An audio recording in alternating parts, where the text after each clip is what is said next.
Hey, it's Tucker Carlson. On Tuesday afternoon, the Biden administration had Donald Trump arrested. It was a pretty big news story. You may have seen it.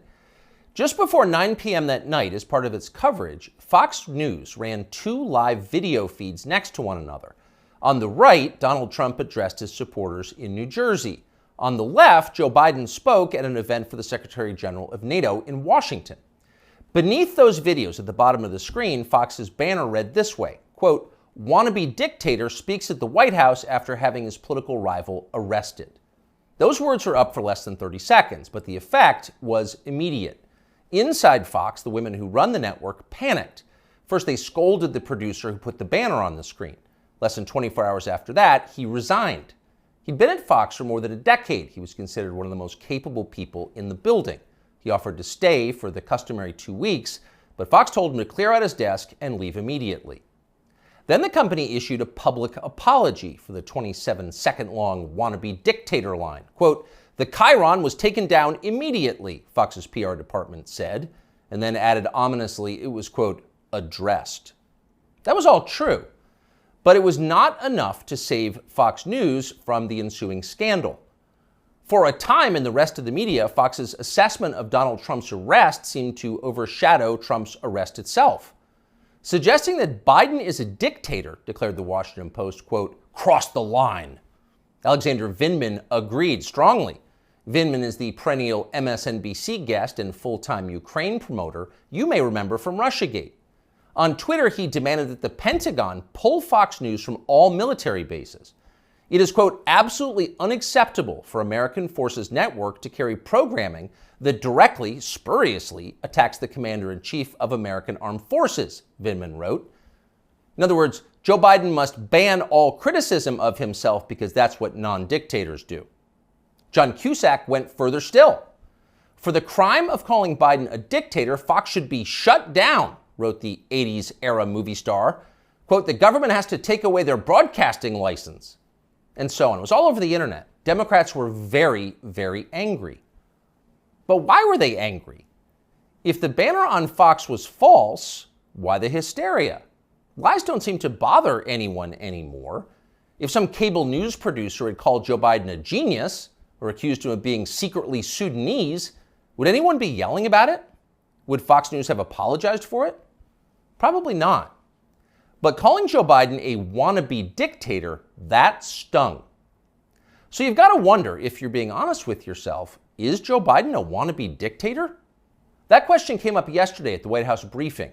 Here's how it went. Last night, Fox News ran a chyron that referred to the president as a wannabe dictator, and I'm wondering if the White House has any comment on that. So look, there are probably about 787 million things that I can say about this. That was wrong about what we saw last night, but I don't think I'm going to get into it. There's no comment the White House has on. I think I just commented.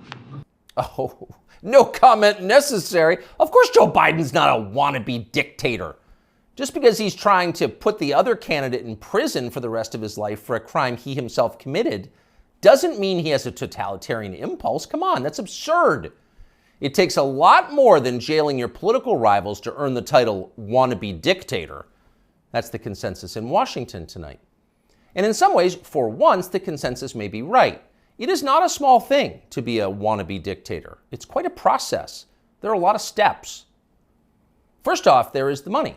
The one thing that all dictators have in common is they enrich themselves and their families, their tribe, even as the countries they govern grow steadily poorer and more desperate. They take kickbacks from businesses and from other dictators. They use the official functions of their government to funnel cash to themselves.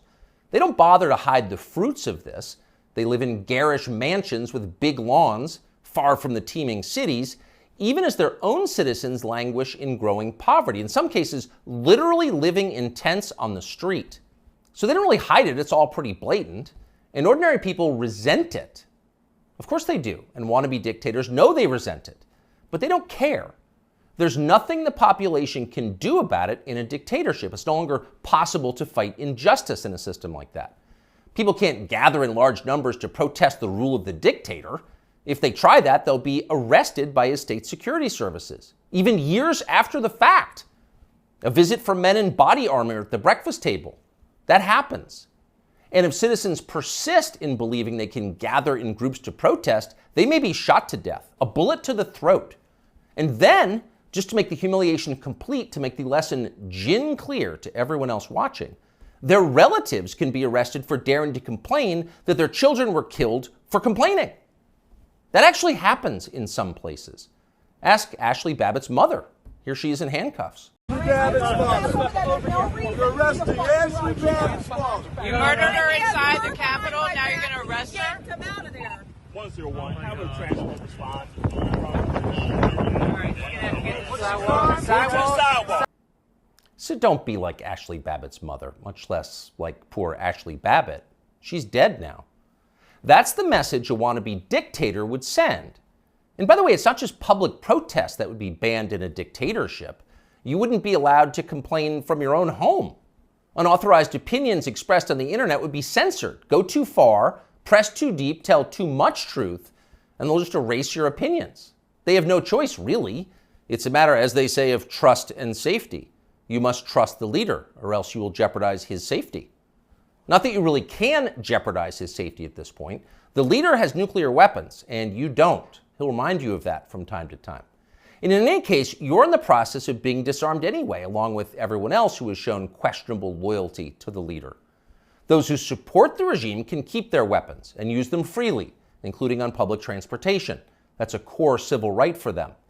But for those who dissent from the program, self-defense is an unaffordable privilege. Turn in your guns, Mr. and Mrs. Peaceful Opposition. You're a danger to society, and we know who you are. And in fact, the wannabe dictator does know who they are because he knows everything. Technology has made him all-seeing. A report in Wired magazine just this week revealed that the highly non-dictatorial Biden administration is busy tracking the phones of millions of Americans without their knowledge and without bothering to get a warrant. And at the same time, the same non-dictatorial administration is stockpiling a massive trove of damaging information about these same Americans, to be used at some point, we are sure, for entirely noble purposes. So the administration now knows everything: where you spend your days, who you talk to, what you think, your porn habits. Not a big deal. The administration already knows what you buy, of course, because they've leaned on the big banks to turn over your confidential credit card information. Not because anyone here is a wannabe dictator, to be clear, but just because. It's nice to have that information, just in case, in the words of the Fox News PR department, a situation arises that needs to be, quote, addressed. It's all totally normal. It's not a dictatorship, okay? But in the end, the main reason you know Joe Biden is not a wannabe dictator is because he just does not fit the profile as a man. Dictators have that look. You know one when you see one. Dictators build cults of personality around themselves, and they use those cults to deny the glaringly obvious. In his later years, to name just one example, North Korean dictator Kim Il-sung developed an enormous baseball-sized tumor on the back of his neck. It was huge. It was grotesque. It was right there. You couldn't ignore it. You couldn't possibly not see it. But in North Korea, state media did ignore it. They pretended it didn't exist. And so, in some important sense, it didn't. If a tumor grows on a neck but no one acknowledges it, is it really there? Thankfully, nothing like that is happening in our country or ever will. If Joe Biden ever developed some profound physical or medical problem that was obvious to everybody, journalists would say something. This is not North Korea. We don't have state media here. If Joe Biden was, say, incapable of completing a full sentence, or mistook his sister for his wife, or suddenly started falling down in public for no reason, the New York Times would report on that, and they'd get to the bottom of what was actually happening. That would be its duty in a free country like ours. It's not like they would cover it up. The very idea of a cover-up sounds like a conspiracy theory, a dangerous one, actually, so stop it. And by the way, if Joe Biden was a wannabe dictator, he'd have the family to match. All dictators do. Saddam Hussein had Uday and Qusay. They were princelings who lived above the law, indulging their most decadent fantasies with total confidence they would be never held to account by the police. As the sons of a dictator, they knew they could do exactly what they wanted, and so that's what they did. There's no one like that around Joe Biden. He doesn't have weird sex scandals at the heart of his family that no one in the media will ever talk about. He doesn't have a ne'er-do-well former nightclub-owning brother who's made a living for 30 years by being related to him. Not at all. That's dictator stuff. Joe Biden doesn't award ridiculous inflated titles to his relatives that the media are then required to take seriously. He doesn't call people doctor who didn't go to medical school and then force you to nod along like it's real when everyone knows it isn't. Nicolae Ceausescu did that with his wife Elena. Joe Biden would never do that. Nor does Joe Biden dress like a dictator. He doesn't do photo ops in mirrored sunglasses driving a sports car to convince you that he isn't frail and senile, but instead powerful, virile, and wise. That's just not his style. If Joe Biden was a dictator, he'd be wearing epaulets and carrying a tasseled riding crop, and he isn't yet, so calm down. If he was a dictator, Biden's speeches would look like Nuremberg rallies, a blood-red backdrop, armed soldiers by his side, screaming about crushing his eternal enemies. Honestly, Biden did come close to that one time last September at a speech in Philadelphia, but it wasn't in any sense dictatory. It was necessary. As MSNBC assured us at the time, quote, Biden aimed to showcase his faith in the military apparatus and its ability to back the democratic order. See, it was about democracy, not dictatorship. No cause for alarm. He is not a dictator. A dictator would stockpile ammunition for his own bureaucrats, including his tax collectors. He'd redefine the legal code to make disloyalty to the regime the most serious crime. He'd claim dominion over the most intimate parts of his citizens' lives. He'd define what attitudes they were allowed to have about sex and religion and how to raise their families. He would even, in his final grandiose stage of dictatorship, claim ownership of their children. And Joe Biden wouldn't do that. And to prove he would never do that, Biden just this week released this video. These are our kids. These are our neighbors. Not somebody else's kids, they're all our kids. And our children are the kite strings that hold our national ambitions aloft.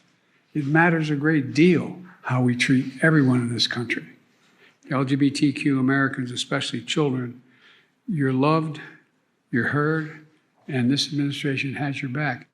See? Joe Biden isn't saying your children belong to him like a dictator would. He's saying something very different from that. He's saying America's children are, quote, our children. Not his alone, ours. You share your children with Joe Biden evenly, right down the middle, with alternating weekends.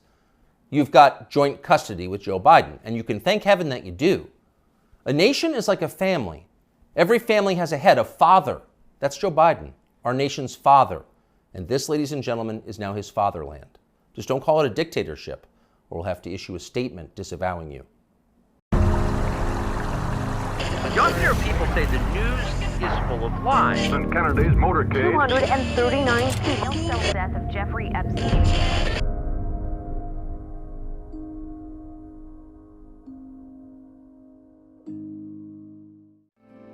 Cause the flag still stands for freedom, and they can't take that